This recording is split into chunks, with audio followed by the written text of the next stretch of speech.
ठीक है, यही वाली बुक की पेज नंबर 21 पे बेटा, सॉरी 25 पे ये पूरा लर्निंग का कॉन्सेप्ट दे रखा है रिपीटेड। ठीक है, तो ये दोबारा से आपका रिपीटेड दे दिया इन्होंने, लर्निंग क्या होती है, लर्निंग की कैरेक्टरिस्टिक्स क्या है। ठीक है, इसके बाद इसके डिफरेंट मेथड्स दे रखे हैं, तो डिफरेंट मेथड्स भी हमने पीछे पढ़े थे वहीं पे। ठीक है, टाइप्स ऑफ लर्निंग वगैरह ये सारी चीज़ें। ये लर्निंग जो है प्रैक्टिस से आती है, करके सीखी जाती है, अंदर से सीखी जाती है, अलग अलग मेथड से सीखा जा सकता है चीज़ों को, रिसाइट करके सीखा जा सकता है। ठीक है, फिर आओ पेज नंबर 265 पे, नॉलेज को कैसे हासिल किया जाता है, ज्ञान कैसे हासिल कर सकते हैं, वेज ऑफ एक्वायरिंग नॉलेज। तो देखो बेटा, पहला तो तरीका होता है सेंसरी, जो हमारे ऑर्गन्स होते हैं इनसे। ठीक है, जो हमारी इंद्रियां होती हैं इनसे हम ज्ञान हासिल करते हैं सबसे पहले। जैसे कि ऑब्जर्वेशन मेथड हो गया, इसमें हम देख कर ऑब्जर्व करके ज्ञान हासिल करते हैं। लर्निंग बाय डूइंग में हम करके ज्ञान हासिल करते हैं। ठीक है, लर्निंग बाय एक्सपीरियंस में अनुभव हासिल करते हैं। ऑडियो विजुअल एड्स में देखकर सुनकर जो है ज्ञान हासिल करते हैं। उसके बाद रीजनिंग आ जाता है। रीजनिंग में दो मेथड होते हैं, इंडक्टिव और डिडक्टिव। इंडक्टिव बता रखा है मैंने आपको, जिसके अंदर जो है पहले हम उदाहरण की ओर देखते हैं, फिर उदाहरण से नियम को समझते हैं। ठीक है, और डिडक्टिव क्या होता है, हम नियम से उदाहरणों को समझते हैं, वो हमारा डिडक्टिव मेथड होता है।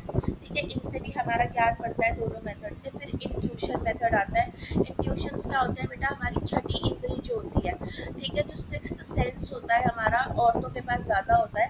ठीक है, जिससे हमें एक आभास हो जाता है कि कुछ ऐसा होने वाला है, तो उससे भी हम ज्ञान हासिल करते हैं।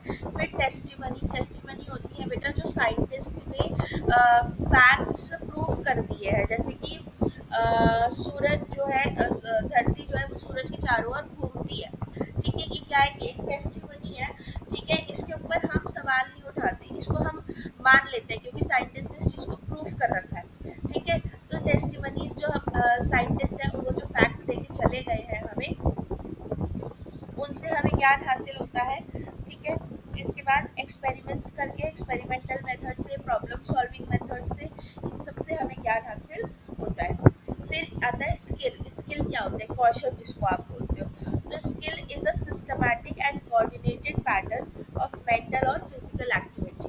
ठीक है, आप दिमाग से या शरीर से कोई भी एक्टिविटी करते हो तो उसका एक सिस्टमैटिक पैटर्न स्किल कहलाता है। ठीक है, कोई भी काम आपको करना है वो स्किल के ज़रिए से होता है, इसमें प्रैक्टिस की ज़रूरत पड़ती है। स्किल सीखने के लिए आपको वो चीज़ बार बार करनी होती है, तभी आप उसके अंदर परफेक्शन हासिल करते हो स्किल में। ठीक है, स्किल कैसे सीखी जा सकती है, आवाज़ नहीं आ रही क्यों?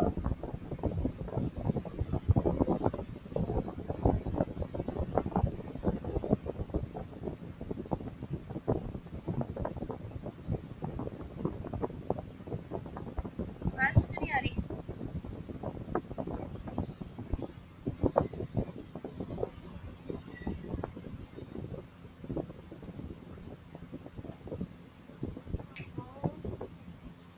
इसका टच पैड जो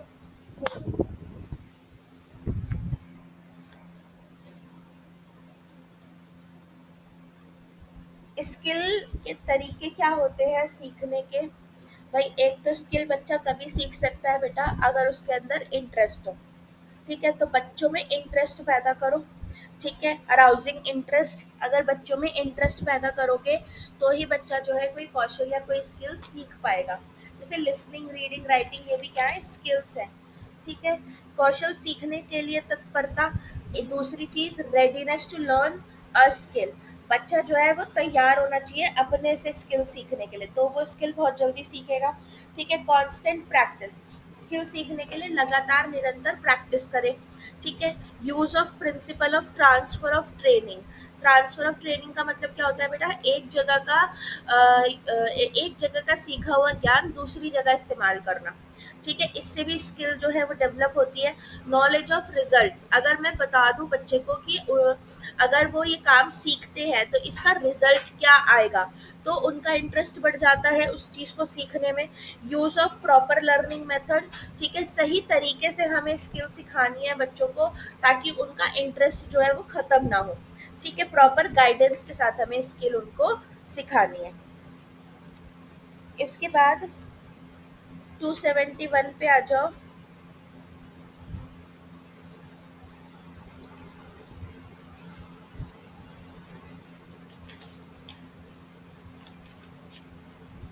कॉन्सेप्ट ऑफ टीचिंग क्या है भाई? कॉन्सेप्ट ऑफ टीचिंग एक सोशलाइज्ड प्रोसेस है। ठीक है, टीचिंग के अंदर एक टीचर होती है, एक स्टूडेंट होता है, एक करिकुलम होता है। ठीक है, टीचर जो है वो ज्ञान बच्चे को देती है, बच्चा ज्ञान हासिल करता है अलग अलग तरीकों से। करिकुलम के अंदर उसको हर एक चीज़ सिखाई जाती है। उसके सारे विकास जो होते हैं बेटा, कौन कौन से, फिजिकल, कॉग्निटिव, सोशल, इमोशनल, हर एक विकास पे काम किया जाता है टीचिंग के अंदर। ठीक है, लर्निंग और लर्नर में क्या रोल है? ठीक है, कि जो सीख रहा है और जो सिखाया जा रहा है उसमें क्या रोल है।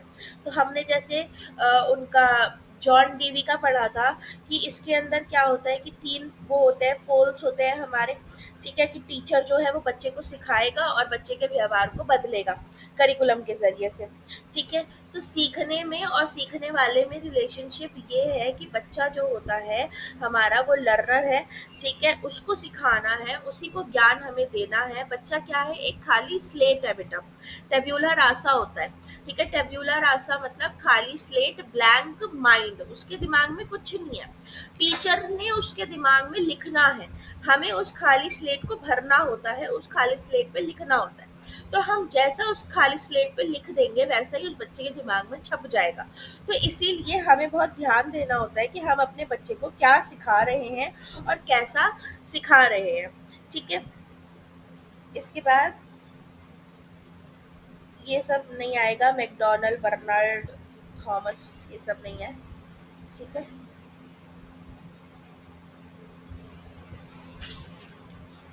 पेज नंबर 278 पे आओ, सोशलाइजेशन।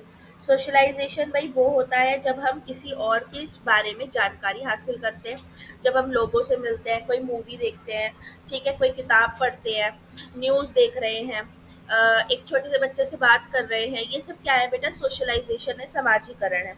इनकी कैरेक्टरिस्टिक क्या है कि सोशलाइजेशन जो है ये प्रोसेस ऑफ लर्निंग है।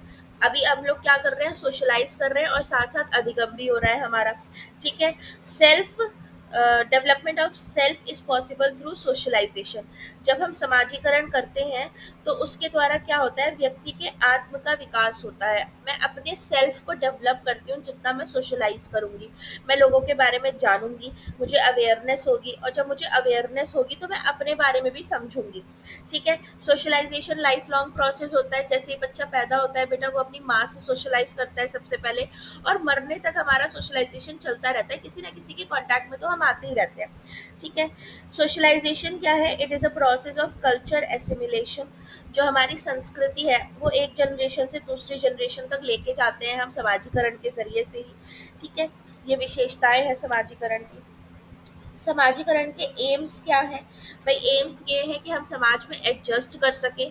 ठीक है, अपने सामाजिक भूमिका जो रोल्स होते हैं उनको निभा सकें, बच्चों के अंदर स्किल्स क्रिएट और डेवलप कर सकें, उनके अंदर इंडिविजुअल्स के प्रति जो फीलिंग होती है वो डेवलप कर सकें। ठीक है, इसके बाद सोशलाइजेशन का प्रोसेस क्या है? बच्चा इमिटेट करके सोशलाइज करता है, नकल करके बड़ों की। ठीक है, चाइल्ड रियरिंग प्रैक्टिसेस होती हैं कि आप बच्चे का पालन पोषण कैसे करते हो, उस हिसाब से वो सोशलाइज करेगा। सिंपैथी देकर, कॉर्पोरेशन के साथ, कंपटीशन, आइडेंटिफिकेशन, इतना खास नहीं है ये इंपॉर्टेंट है। 283 पेज पे आओ, एजेंसीज ऑफ सोशलाइजेशन, कि वो कौन सी चीज़ें हैं जिनकी वजह से सोशलाइजेशन होता है। तो सबसे पहली एजेंसी आती है बेटा फैमिली, परिवार। ठीक है, बच्चे का पहला समाजीकरण जो शुरू होगा वो कहाँ से होगा? उसके परिवार से होगा, उसकी माँ की गोद से होता है। ठीक है, फिर वो बाद में दूसरे लोगों से सोशलाइज करना शुरू कर देता है, घर के जो मेंबर्स होते हैं। ठीक है, इसके बाद हमारी स्कूल आती है एजेंसी। ठीक है, फिर हमारा नेबरहुड आ जाता है एजेंसी, फिर हमारे पियर्स आ जाते हैं, रिलीजन आ जाता है। ठीक है, इन सब से हम सोशलाइज करना सीखते हैं। मीडिया आ जाता है, ये सब एजेंसीज है।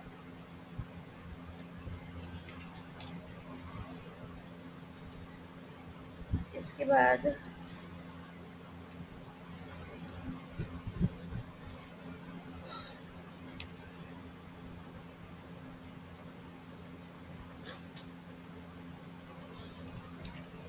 सोशलाइजेशन का पूरा टॉपिक रीड कर लेना इंग्लिश वाले बच्चे अपनी बुक से भी, ठीक है, ये वाली बुक में तुम्हारी इंग्लिश की बुक से भी हो जाएगा। यूनिट 4 पे आओ, 299 पेज पे, नॉलेज एंड करिकुलम। नॉलेज वापस से वही बात आ गई, ज्ञान अभी बताया, सेंसरी एक्सपीरियंस से, इंडक्टिव डिडक्टिव मेथड से, टेस्टिमनी, इंट्यूशन, इनसे हासिल कर सकते हो, ठीक है। फिर आ जाओ पेज नंबर 302 पे। अ, ज्ञान की इम्पोर्टेंस क्या है भाई, नॉलेज की इम्पोर्टेंस क्या है। तो नॉलेज जो है बेटा वो इंसान की तीसरी आंख होती है, third I of the man होती है। नॉलेज जो है वो एक वर्च्यू है, गुण है, इंसान को अंधेरे से निकाल के उजाले की तरफ लेके जाता है, ठीक है। नॉलेज जो है वो इंसान की जिंदगी का एक सार है, समरी है, ठीक है। विश्व का नेत्र है, दुनिया की आंख है, ज्ञान जो होता है नॉलेज। नॉलेज जो है वो प्रकाश, नॉलेज की जो लाइट है वो सूरज के समान है, ठीक है। एक नॉलेजेबल व्यक्ति जो होगा वो अपना और दूसरों का कल्याण करेगा, भला करेगा। ज्ञान विश्व के रहस्यों को खोजता है, मिस्ट्री सॉल्व करता है, एक कैरेक्टर डेवलप करता है, ठीक है। ज्ञान जो है वो कैसा है, मनी की तरह है, वेल्थ की तरह है, जितना एक मनुष्य को प्राप्त होता है वो उतना ही और ज्यादा पाने की इच्छा रखता है, ठीक है। ज्ञान सच तक पहुंचने का एक जरिया है, साधन है। धर्म की भांति ज्ञान को भी जानने के लिए अनुभव करने चाहिए। ज्ञान प्रेम और मानव स्वतंत्रता के सिद्धांतों का आधार है। एक बार प्राप्त किया गया ज्ञान सदा प्रयोग किए जाने वाला बन जाता है। तथ्य यानी फैक्ट्स, वैल्यूज, इन सब के आधार के रूप में कार्य करते हैं ज्ञान में। ज्ञान क्रमबद्ध होता है बेटा, ऑर्डरली होता है, आकस्मिक नहीं होता, सडन नहीं होता है। ज्ञान पावर है, ज्ञान की सीमाएं जो है वो निश्चित नहीं है। ज्ञान समय का परिणाम है, ठीक है। ज्ञान से अच्छे बुरे, कर्म अकर्म, सुंदर असुंदर, ठीक है, सही रास्ता गलत रास्ता, सुमति कुमति, सच झूठ, पुण्य पाप, लाभ हानि, सुख दुख, धर्म अधर्म, मित्र दुश्मन, ठीक है। धीर अधीर, प्रशंसा निंदा, सफलता असफलता, ये विजय पराजय, इन सब का ज्ञान हमें ज्ञान से ही हासिल होता है। नॉलेज जो है वो हमारे दिमाग के लिए फूड है, खाना है। ओके, तो ये सारी बातें नॉलेज की क्या उसमें लिख देनी है। नेचर आएगा तो भी यही सारी बातें लिख देनी है, नेचर और इम्पोर्टेंस में यही सब डाल देना है। इसके बाद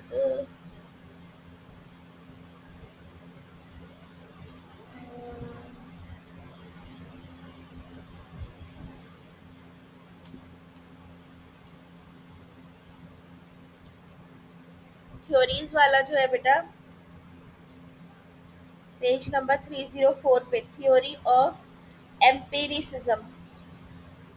एम्पिरिसिज्म से याद रखना, E for empiricism, E for experience. तो ज्ञान जो है वो अनुभव से हासिल किया जाता है, ठीक है। अलग अलग एक्सपीरियंस होते हैं हमें पूरे जीवन भर, उन अलग अलग एक्सपीरियंसेस के जरिए से हम ज्ञान हासिल कर सकते हैं, ये थ्योरी ऑफ एम्पिरिसिज्म कहती है। फिर थ्योरी ऑफ रैशनलिज्म, ठीक है, बुद्धिवाद का सिद्धांत। रैशनलिज्म के अंदर ये कहा जाता है कि जो ज्ञान जो है वो इंटेलेक्ट होता है, मतलब कि बुद्धि के जरिए से हासिल किया जा सकता है, ये इन्नेट नहीं होता, मतलब जन्मजात नहीं होता है, ठीक है। इसको आप किसके जरिए से हासिल करोगे, आइडियाज के जरिए से, अपनी बुद्धि के जरिए से, ठीक है। इसके बाद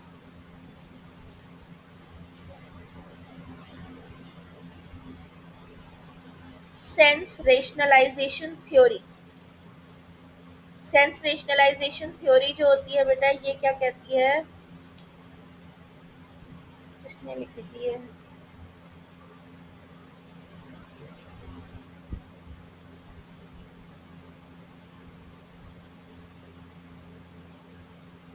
ओके।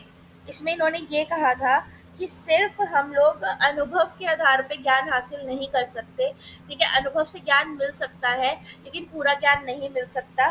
पूरे ज्ञान के लिए तर्क की आवश्यकता होती है, यानी कि रीजनिंग की आवश्यकता होती है। इन्होंने रीजनिंग को इम्पोर्टेंस दी थी। फिर एक्सपेरिमेंटल थ्योरी में प्रयोग बेटा, जो हम एक्सपेरिमेंट्स करते हैं इसकी ज़रूरत होती है, ठीक है, कि हमें एक्सपेरिमेंट करना चाहिए तब हमें ज्ञान हासिल होगा। यौगिक थ्योरी जो है इसके अंदर इन्होंने योगा को महत्व दिया था, पतंजलि को महत्व दिया था, ठीक है, कि वर्कआउट योगा करने से जो है हमें मेडिटेशन करने से ज्ञान हासिल होता है। ठीक है। इसके बाद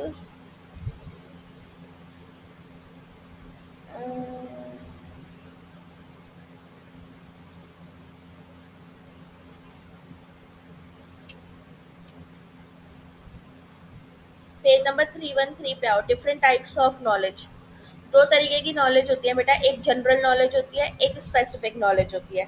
जनरल नॉलेज जो होती है ये कुछ प्रकार की होती है, ठीक है।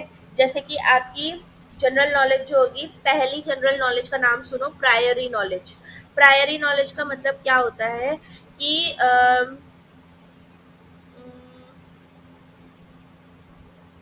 जिसमें एक्सपीरियंस की ज़रूरत नहीं पड़ती, ठीक है, वो प्रायरी नॉलेज कहलाता है, जिसके अंदर कोई भी एक्सपीरियंस की ज़रूरत नहीं पड़ती।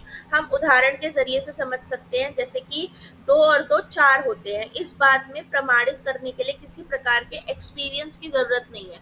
दो और दो चार होते हैं, इसके लिए आपको अनुभव की ज़रूरत नहीं है इसको प्रूफ करने के लिए, ठीक है।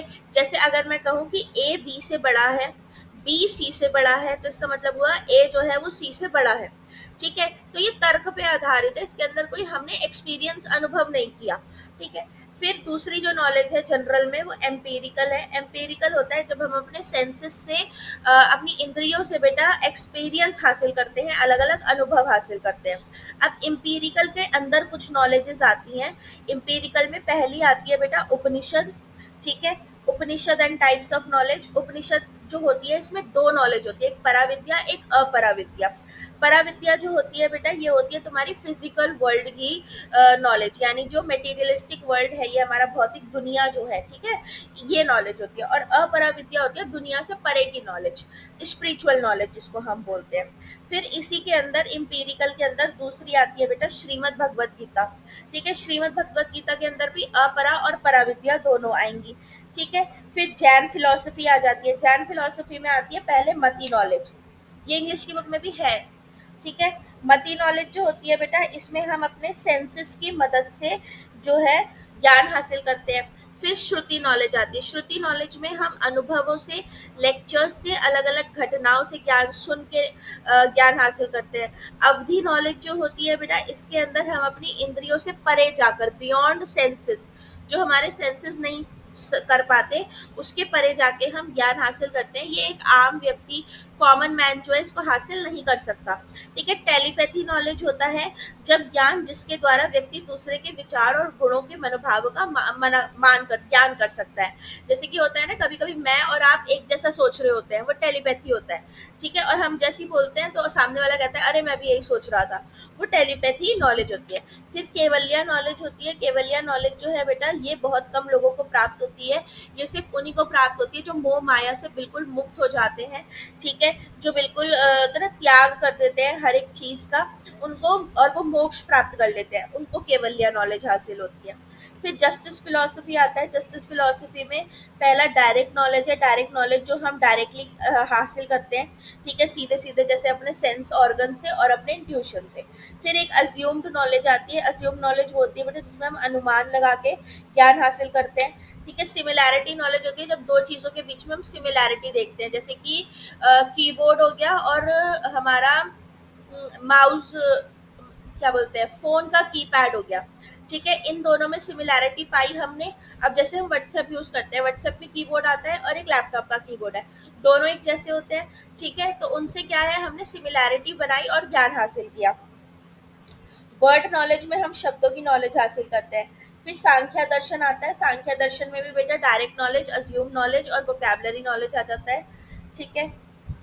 फिर टेस्टिमनी आ गया वापस से, कि जो फैक्ट्स ऑलरेडी, जो स्पेशल टाइप्स ऑफ नॉलेज है, स्पेशल टाइप ऑफ नॉलेज में तुम्हारा टेस्टिमनी आ जाता है, जो साइंटिस्ट ने फैक्ट दे दिए। इम्पीरिकल आ जाता है, एक्सपीरियंस के आधार पे। रीजनिंग आ जाता है, तर्क के आधार पे, ठीक है। ये तुम्हारा रिपीटेड है। फिर आ जाओ 322 पे करिकुलम आ गया है बेटा। ये ऑलरेडी ईवीएस में, मैथ्स में, सब जगह पढ़ा चुकी हूँ करिकुलम, ठीक है। फिलोसफिकल, आइडियलिज्म, नेचुरलिज्म, ये मैंने ईवीएस में आप लोगों को पढ़ाया है, तो ये सारा रिपीटेड है, इसको नहीं करेंगे दोबारा। ये sociological base, physiological base, pragmatism, ठीक है। Need and importance of curriculum, ये पूरा हमने ईवीएस में पढ़ा हुआ है, मैथ्स में भी पढ़ा हुआ है। प्रिंसिपल के करिकुलम के सिद्धांत क्या होते हैं,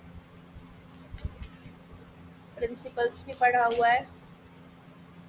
कोर करिकुलम भी मैंने आपको पढ़ाया था, जो सब्जेक्ट्स होते हैं वो कोर करिकुलम होता है, यूनिट 2 में हमने पढ़ा था। ठीक है,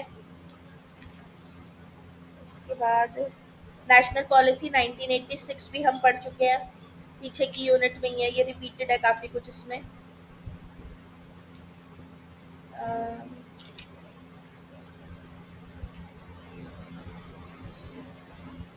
टेक्स्ट बुक भी पढ़ा हुआ है हमने। ठीक है, यूनिट 5 पे आओ। Human resource development, MHRD, ministry of human resources development. Human resource development, इसका क्या रोल होता है। ठीक है, तो MHRD जो है बेटा, ये एक संस्था है जिसको इसलिए बनाया गया था कि वो इस चीज़ का ध्यान रखे कि इंडिया का, देश का हर एक बच्चा, वो कैसा भी बच्चा हो बेटा, विकलांग हो, बैकवर्ड हो, नॉर्मल हो, हर एक बच्चे को एक रिसोर्स के, संसाधन के तौर पे तैयार करना है, ताकि कल को वो देश की तरक्की, इकोनॉमी बढ़ाने में, ठीक है, देश की तरक्की बढ़ाने में जो है वो काम आ सके। ये MHRD का काम होता है। ठीक है, इस अब इसका जो MHRD है, इसका नाम अब बदल के बेटा HRD हो गया है, सिर्फ ह्यूमन रिसोर्स डेवलपमेंट हो गया है। ठीक है, ह्यूमन रिसोर्स डेवलपमेंट की कैरेक्टरिस्टिक्स क्या है कि ये एजुकेशन पे काम करता है, knowledge, skill, responsibility, team spirit, inspiration, patience, foresight, इन सब चीज़ों पे ये काम करता है। ठीक है, ऑब्जेक्टिव्स क्या होते हैं इसके, कि एक तो देश का हर एक व्यक्ति, मतलब माइनॉरिटीज, महिलाएं, गरीब, ठीक है, हर कोई इसमें आना चाहिए, इंटरनेशनल कॉपरेशन बनाना है इसमें। फिर नीचे आता है बेटा 360 पेज पे NCTE, national council of teacher education.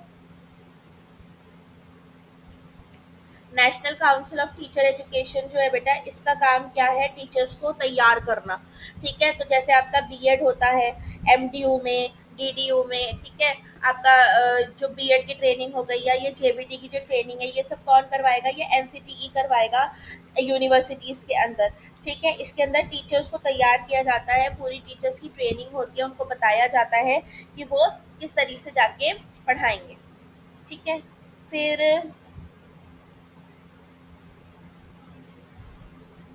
Nipah आ जाता है। नीपा जो है national institute of educational planning and administration बेटा, ये संस्था जो है, ये भी यही काम करेगी, तुम्हारी जो भी टीचिंग के अंदर या प्रशासन के अंदर जो भी सुधार लाने हैं उनको लेकर आएगी। ठीक है, प्रशिक्षण करती है, ओरिएंटेशंस करती है, अलग अलग सेमिनार्स करती है। ठीक है, रिसर्च करती है, ट्रेनिंग्स करवाती है टीचर्स की, नीपा जो है, जिससे इनके काम में सुधार आ सके। फिर तुम्हारा NCERT आ जाता है बेटा। NCERT के अलग अलग इंस्टीट्यूट हैं तुम्हारे, अलग अलग जगहों पे। ठीक है, NCERT स्कूल्स के लिए काम करती है, किताबें बनाना, ठीक है, करिकुलम बनाना, टीचर्स किस तरीके के होंगे, उनकी क्वालिफिकेशंस क्या होगी, ये सारा NCERT का, ये सब रीड करने वाली चीज़ें हैं बेटा, इनको एक एक बार सबको रीड कर लेना, ये तुम्हारी इंग्लिश की बुक में भी होंगे। NCERT के इंस्टीट्यूट्स के नाम पढ़ लेना, दो तीन 367 पे दे रखे हैं, जैसे कि तुम्हारा भोपाल वाला, अजमेर वाला, मैसूर वाला, भुवनेश्वर वाला। ठीक है, फिर CCRT आता है। CCRT में बेटा कल्चर के बारे में लिख देना, जो हमने यूनिट 3 पे पढ़ा था 296 पेज में। ठीक है, कल्चर जो होता है हमारा, यानी कि संस्कृति हम जिसको बोलते हैं।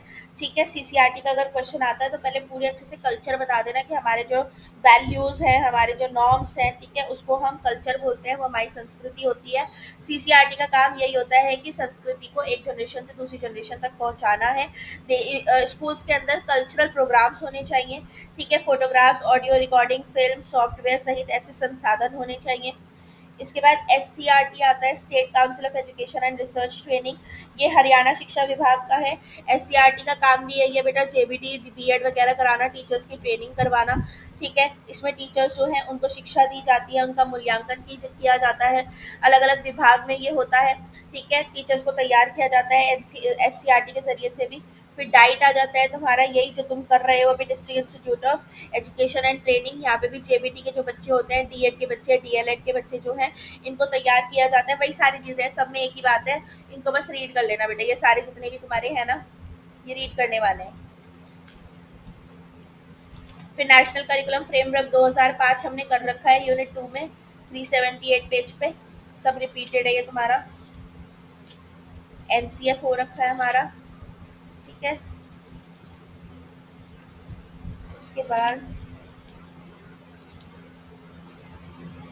390 पे जो तुम्हारा इनोवेटिव टीचिंग लर्निंग अप्रोचेस दे रखा है, वो भी हमने किया हुआ है। डब्ल्यू बताया था मैंने तुम्हें, वर्ल्ड वाइड वेब। एचटीटीपी क्या होता है तुम्हारा, एफटीटीपी क्या होता है तुम्हारा, इंटरनेट के बारे में सब कुछ लिखना है इसमें, कंप्यूटर्स के बारे में सब कुछ लिखना है, ठीक है।